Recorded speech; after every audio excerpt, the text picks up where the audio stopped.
नमस्ते दोस्तों। आज की नई कक्षा में आप सभी का स्वागत है। हम पढ़ रहे हैं निबंध कर्तव्य और सत्यता और इसके लेखक है श्याम सुंदर दास। जैसे कि हमने शुरुआत से निबंध में देखा कि लेखक ने कर्तव्य का अर्थ समझाते हुए मनुष्य का जीवन किन किन के प्रति कर्तव्यों से भरा पड़ा है ये दिखाया है। उसके बाद कर्तव्य कैसे धर्म के रूप में निभाना चाहिए उसे समझाया है। उसके बाद हमारा कर्तव्य न्याय पर निर्भर होता है और उसी के साथ साथ सत्य और कर्तव्य का क्या संबंध है और किस तरह से झूठ की उत्पत्ति होती है, झूठ यानी क्या। इस तरह से हमने कई विषय इसमें समझे हैं और झूठे लोग किस तरह से बर्ताव करते हैं और जो व्यक्ति झूठ पर निर्भर होता है वो व्यक्ति अंत में समाज में किस तरह से घृणित होता है ये हमने जाना है। इसके आगे आखिरी 2 पैराग्राफ हमें पढ़ने बाकी है जो कि आज हम देखने वाले हैं। पिछली कक्षा में जो हमने पढ़ा था वो थोड़ा सा रिवाइज करके अगले पैराग्राफ पर जाएंगे। झूठ बोलना और भी कई रूपों में देख पड़ता है, जैसे कि चुप रहना, किसी बात को बढ़ाकर कहना, किसी बात को छिपाना, भेद बदलना, झूठ मूठ दूसरों के साथ हाँ में हाँ मिलाना, प्रतिज्ञा करके उसे पूरा न करना और सत्य को न बोलना इत्यादि। जबकि ऐसा करना धर्म के विरुद्ध बन पड़ता है। तब ये सब बातें झूठ बोलने से किसी प्रकार कम नहीं है।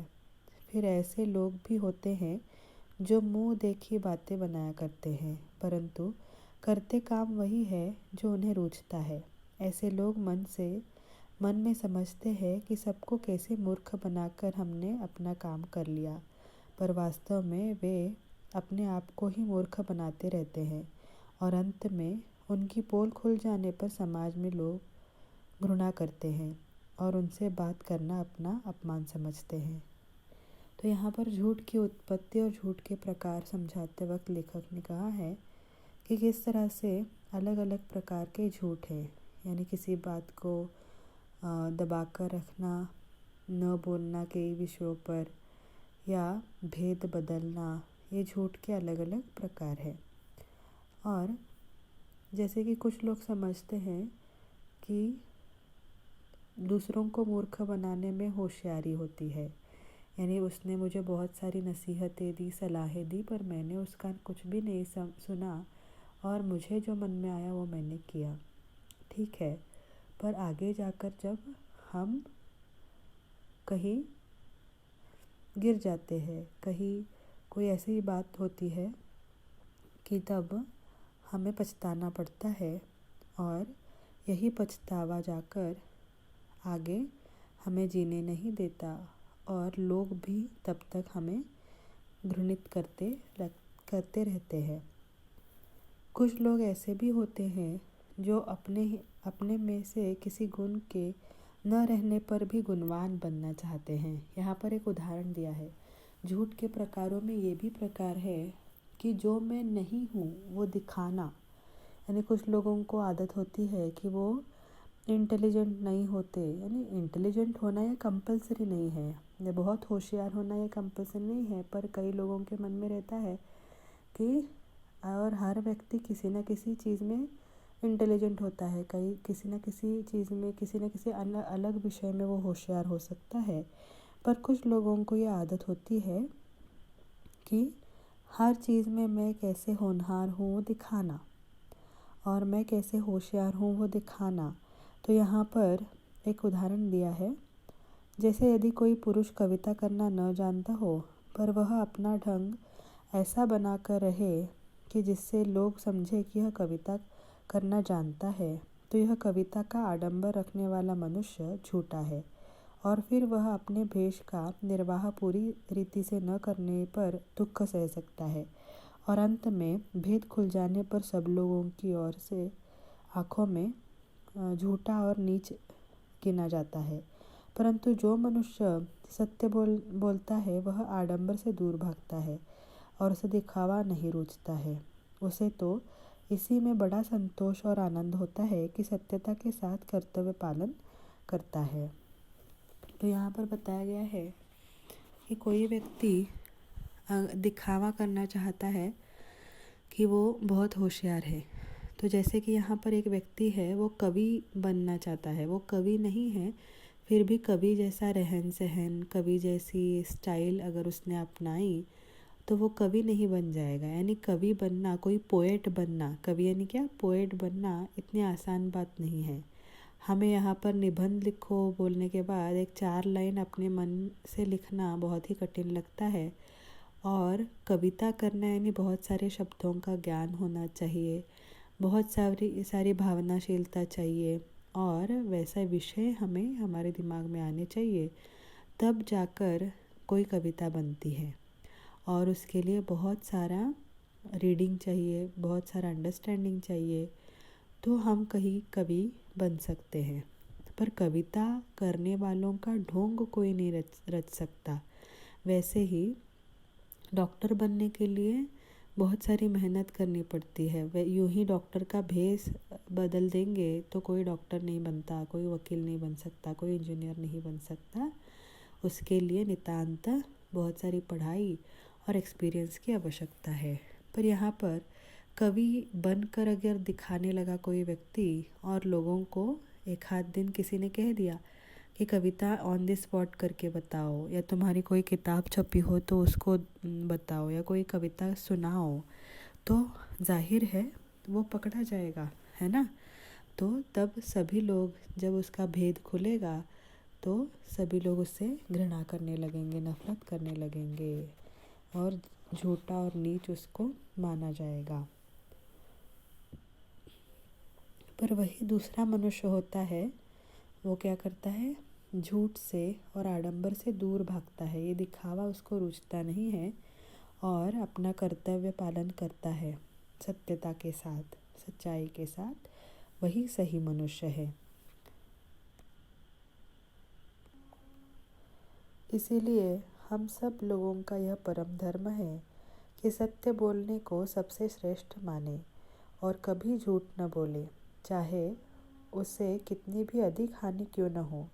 सत्य बोलने ही से समाज में हमारा सम्मान होगा और हम आनंदपूर्वक अपना समय बिता सकेंगे, क्योंकि सच्चे को सब कोई चाहते हैं और झूठ से सब कोई घृणा करते हैं। यदि हम सदा सत्य बोलना अपना धर्म मानेंगे तो हमें अपने कर्तव्य के पालन करने में कुछ भी कष्ट न होगा और बिना किसी परिश्रम और कष्ट के हम अपने मन में सदा संतुष्ट और सुखी बने रहेंगे। इसीलिए दोस्तों, लेखक कहते हैं कि हमें कभी भी झूठ का साथ नहीं देना चाहिए। हमारा कर्तव्य है कि सत्य बोलना ही सर्वश्रेष्ठ हमें मानना चाहिए। सच बोलने से कुछ हानि हो सकती है, सच बोलने से कुछ कठिनाई उठानी पड़ सकती है, पर उससे न डरे। सत्य बोलने से ही समाज में हमारा सम्मान होगा और आनंदपूर्वक हम अपना समय यहाँ पर बिता सकेंगे, क्योंकि सच्चे से सभी प्यार करते हैं और झूठे से सभी घृणा करते हैं। और यदि हम सदा सत्य बोलना अपना धर्म मानेंगे तो हमारा कर्तव्य पालन करने में कोई कष्ट उठाना नहीं पड़ेगा। और इसीलिए इस पर हमें विचार करके देखना चाहिए कि हम कितनी बार दिन में झूठ बोलते हैं, किस वजह से बोलते हैं, उसका आगे परिणाम क्या होता है। ये सब विचार करने की बात है। और इस पाठ के बहाने हमारा कर्तव्य क्या है, क्या हम इस कर्तव्य के साथ न्याय कर रहे हैं, या हम झूठ का बर्ताव अपने कर्तव्य में करते हैं तो हमें उसको छोड़ देना चाहिए। ये सलाह इस पाठ से हमें मिलती है। आगे इस पाठ के प्रश्नोत्तरों को हम जानेंगे। आशा है आपको पाठ का सारांश समझ में आ गया है। तो प्रश्नोत्तर मैं आपको दिखाऊंगी। एक शब्द या वाक्यांश या वाक्य में उत्तर लिखिए। हम लोगों का परम धर्म क्या है? हम लोगों का परम धर्म है कर्तव्य करना। प्रश्न 2, कर्तव्य करने का आरंभ पहले कहाँ से शुरू होता है? कर्तव्य करने का आरंभ पहले घर से ही शुरू होता है। प्रश्न 3, कर्तव्य करना किस पर निर्भर है? उत्तर है कर्तव्य करना न्याय पर निर्भर है। प्रश्न 4, कर्तव्य करने से क्या बढ़ता है? कर्तव्य करने से चरित्र की शोभा बढ़ती है। प्रश्न 5, धर्म पालन करने में सबसे अधिक बाधा क्या है? धर्म पालन करने के मार्ग में सबसे अधिक बाधा है चित्त की चंचलता, उद्देश्य की अस्थिरता और मन की निर्बलता। प्रश्न 6, मन ज़्यादा देर तक दुविधा में पड़ा रहा तो क्या आग घिरेगी? यदि मन कुछ काल तक दुविधा में पड़ा रहा तो स्वार्थपरता निश्चित रूप से आ गिरेगी।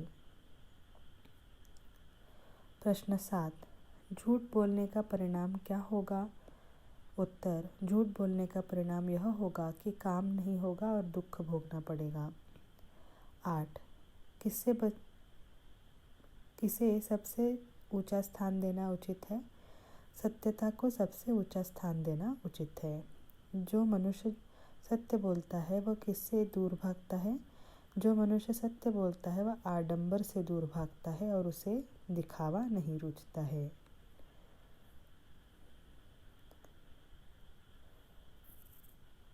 किसे सबसे ऊंचा स्थान देना चाहिए? सत्यता को ही सबसे ऊंचा स्थान देना चाहिए, देना ही उचित है। जो मनुष्य सत्य बोलता है वो किसे दूर भागता है? वो आडंबर से और दिखावे से दूर भागता है। ये हमने रिपीट किया है। किनसे सभी घृणा करते हैं? झूठे से सभी घृणा करते हैं। झूठे से यानी क्या? जो झूठ बोलता है उससे सब घृणा करते हैं। निम्नलिखित प्रश्नों के उत्तर लिखिए। तो ये प्रश्न हमें 3 मार्क्स के लिए आते हैं। घर और समाज में मनुष्य का जीवन किन किन के प्रति कर्तव्य से भरा पड़ा है? ये पहले पैराग्राफ में ही आपको मिलेगा। जैसे कि कर्तव्य का आरंभ घर से ही होता है और माता पिता के प्रति लड़कों का, लड़कों के प्रति माता पिता का, और स्वामी सेवक पति पत्नी स्त्री पुरुष उनके प्रति किस तरह से कर्तव्य बन पड़ते हैं, ये हमें इस प्रश्न के उत्तर के रूप में लिखना है।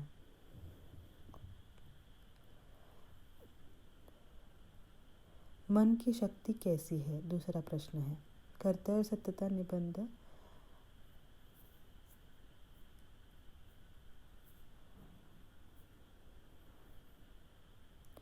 तो इसमें कि किस तरह से मन की शक्ति को बढ़ावा देना चाहिए और किस तरह से मनुष्य की प्रवृत्ति किस ओर झुकती है, और अगर मनुष्य अपने कर्तव्य की तरफ ध्यान नहीं देता तो किस तरह से उसका नुकसान हो सकता है, और कैसे उसको अपने कर्म पर दृढ़ विश्वास रखना चाहिए और तब जाकर वो शक्तिशाली बन सकता है। ये इसके उत्तर में हमें लिखना है। तीसरा प्रश्न है, धर्म पालन करने के मार्ग में क्या क्या अड़चनें आती है? धर्म पालन करने के मार्ग में सबसे अधिक बाधा चित्त की चंचलता, उद्देश्य की अस्थिरता और मन की निर्बलता से पड़ती है।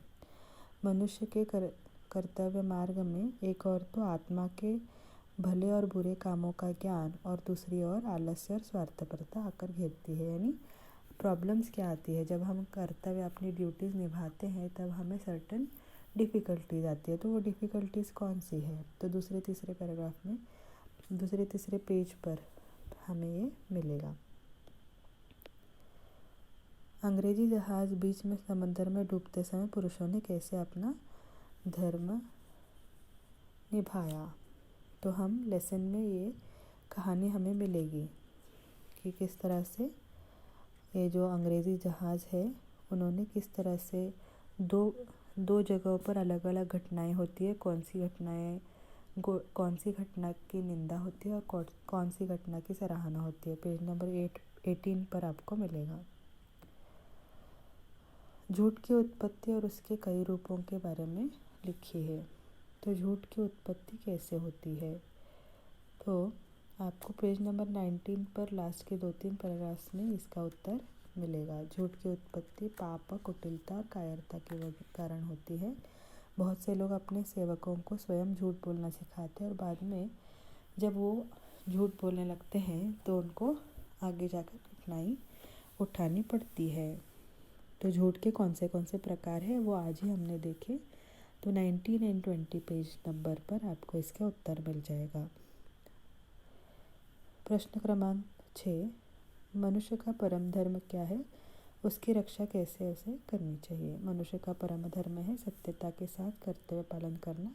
सत्य बोलने को ही सर्वश्रेष्ठ मानना चाहिए और कभी झूठ नहीं बोलना चाहिए। ये यहाँ पर लास्ट पैराग्राफ हमने जो पढ़ा वही इस प्रश्न का उत्तर में लिखना है। लास्ट पैराग्राफ, लेसन का सबसे लास्ट पैराग्राफ जो है ये इस प्रश्न का उत्तर है। आशा है आपको सभी प्रश्नों के उत्तर समझ में आ रहे हैं। कर्तव्य पालन और सत्यता के बीच घनिष्ठ संबंध कैसे स्पष्ट कीजिए। कर्तव्य पालन और सत्यता के बीच बड़ा घनिष्ठ संबंध है, उसका वर्णन करते हुए डॉक्टर श्याम सुंदर दास कहते हैं, जो मनुष्य अपने कर्तव्य का पालन करता है वह अपने कामों और वचनों में सत्यता का बर्ताव रखता है। वह ठीक समय पर उचित रीति से अच्छे कामों को करता है। संसार में कोई काम झूठ बोलने से नहीं चल सकता। यदि किसी घर के सब लोग झूठ बोलने लगे तो कोई काम न हो सकेगा और सब लोग बड़ा दुख भोगेंगे। अतएव सत्यता को सबसे ऊंचा स्थान देना चाहिए। ये भी हमें लेसन में देखने को मिलता है। ससंदर्भ स्पष्टीकरण कीजिए। ये भी आपको 3 मार्क्स के लिए परीक्षा में आता है। पहला प्रश्न है, जिधर देखो उधर कर्तव्य ही कर्तव्य देख पड़ते हैं। प्रसंग और संदर्भ के अनुसार हमें स्पष्टीकरण लिखना है। प्रसंग, संदर्भ, स्पष्टीकरण। तो एक उदाहरण के लिए एक मैं आपको पढ़कर सुनाऊंगी। प्रसंग है, प्रस्तुत गद्यांश हमारी पाठ्य पुस्तिका साहित्य गौरव के कर्तव्य सत्यता नामक पाठ से लिया गया है और जिसके लेखक है डॉक्टर श्याम सुंदर दास। ये प्रसंग में हमें लिखना है। संदर्भ है, लेखक ने कर्तव्य के महत्व के बारे में बताते हुए इसे कहा है। स्पष्टीकरण है, लेखक कहते हैं कि कर्तव्य करना हम लोगों का परम धर्म है और जिसके न करने से हम लोगों और उनकी दृष्टि में गिर जाते हैं। कर्तव्य करने का प्रारंभ पहले घर से ही होता है, क्योंकि यहाँ बच्चों का कर्तव्य माता पिता के प्रति और माता पिता का कर्तव्य बच्चों के प्रति बन पड़ता है। इसके अतिरिक्त पति पत्नी, स्वामी सेवक और स्त्री पुरुष के परस्पर अनेक कर्तव्य हैं। घर के बाहर हम मित्रों, पड़ोसियों और प्रजा के प्रति भी कर्तव्यों को देखते हैं। इस तरह से समाज में जिधर देखो उधर कर्तव्य ही कर्तव्य देख पड़ते हैं। तो इस तरह से हमें संदर्भ लिखना है।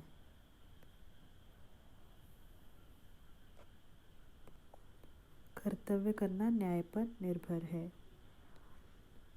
इसीलिए हमारा यह धर्म है कि हमारी आत्मा हमें जो कहे उसे उसके अनुसार हम करें। इसी प्रकार जो लोग स्वार्थी होकर अपने कर्तव्य पर ध्यान नहीं देते वह संसार में लज्जित होते हैं और सब लोग उनसे घृणा करते हैं।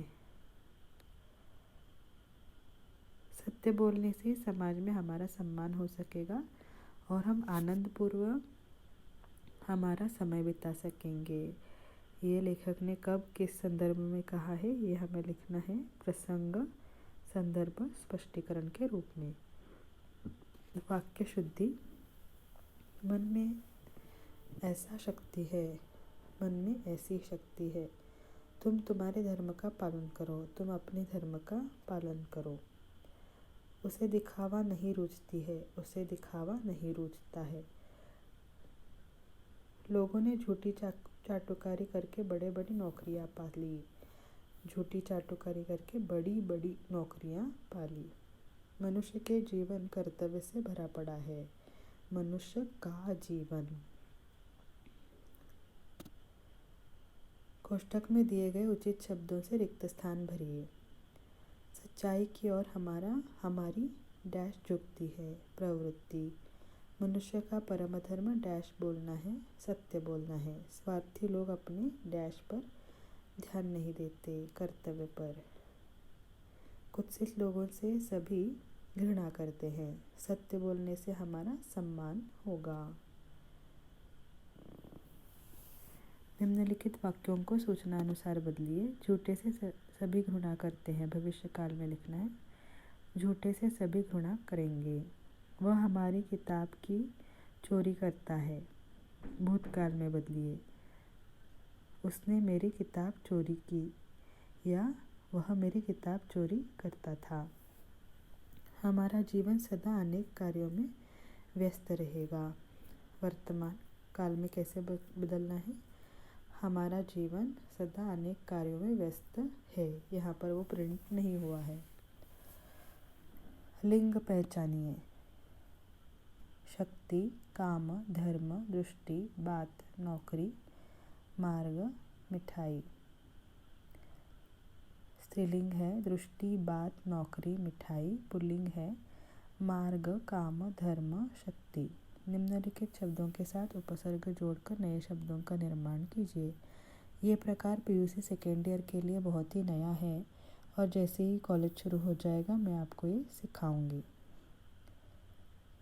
तब तक के लिए हम देखेंगे उपसर्ग यानी शब्दों के निर्माण करने की प्रक्रिया है। और यहाँ पर एक ही मैं उदाहरण के लिए बताऊंगी।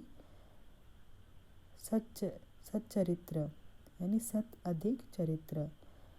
निस्वार्थ, नि अधिक स्वार्थ। अधर्म, अ अधिक धर्म। अपमान, अप अधिक मान।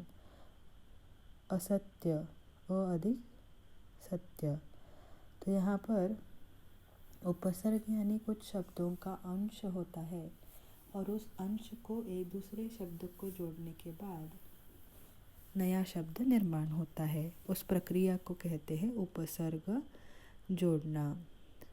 तो वो उपसर्ग बहुत ही मीनिंगफुल होते हैं और वो कुछ मीनिंगफुल शब्दों को जोड़ने के बाद उसको दूसरा नया रूप मिलता है, उसे उपसर्ग बोला जाता है। हम डिटेल में उसको पढ़ेंगे।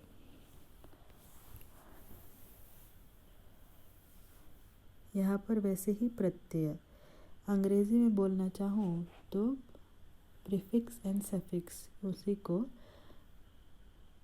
प्रत्यय और उपसर्ग कहा जाता है। यहाँ पर अंत के शब्दों को अलग करके लिखना है, यानी प्रत्ययों को अलग करना है। जैसे कि सत्यता का ता, अस्थिरता ता, चंचलता का ता, मनुष्यता का ता, आवश्यकता का ता, कायरता यानी कायर अधिक ता। अन्य वचन रूप लिखिए। नौकरी, स्त्री, रीति, वस्तु, आज्ञा। नौकरी, नौकरियाँ, स्त्री, स्त्रियाँ, रीति, रीतियाँ, वस्तु, वस्तुएं, आज्ञा, आज्ञाएं। विलोम शब्द लिखिए। प्रारंभ, अंत, सत्य, असत्य, धर्म, अधर्म, उन्नति, अवनति, सफल, विफल, असफल भी हो सकता है, ऊंचा, नीचा, अच्छा, बुरा, आदर, अनादर, निर्बल, सबल, स्थिर और अस्थिर। तो इस तरह से बहुत ही शॉर्ट में मैंने आपको इसके प्रश्नोत्तरों को समझाने की कोशिश की है। आशा है आपको समझ में आई है। जब ग्रामर का डिटेल में भाग समझाया जाएगा तब उपसर्ग और प्रत्यय भी आपको सिखाए जाएंगे। और आप कोशिश करके इस लेसन को और एक बार पढ़िए, उसके प्रश्नोत्तर खुद बनाइए और नोट्स बनाते रहिए। अगली क्लास में मिलेंगे। धन्यवाद।